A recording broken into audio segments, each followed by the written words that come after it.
এখন আমাদের দেশে অনেক খামারিরা সাইলেজের কথা সবাই বুঝতেছে না ওইভাবে, যারা বুঝতেছে তারা সাইলেজ ছাড়া বিকল্প কোনো কিছু নিচ্ছে না।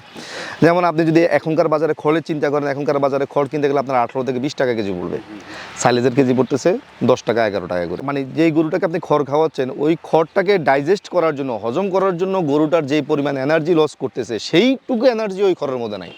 তার মানে সে আরও এটা হজম করতে যায়, তারও বেশি এনার্জি লস হচ্ছে।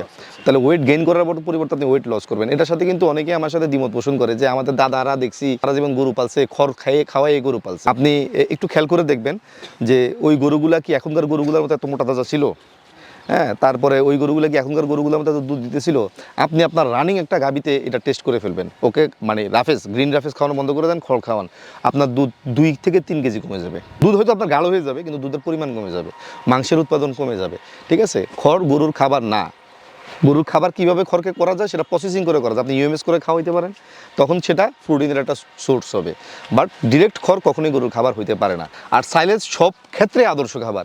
আপনি যদি বলেন আমি সাইলেজের সাথে দানাদার মিশিয়ে দিতে পারবো কিনা, দিতে পারবেন। আপনি যদি বলেন আমার গরু পানি ছাড়া খায় না, সাইলেজের সাথে পানি দিলে সমস্যা হবে কিনা, দিতে পারবেন। এখানে কোনো রকম কোনো রাসায়নিক কোনো কিছু ব্যবহার করা হয় নাই। তার মানে হচ্ছে আপনি যেভাবে খুশি সেইভাবে আপনার গরুকে খাওয়ান।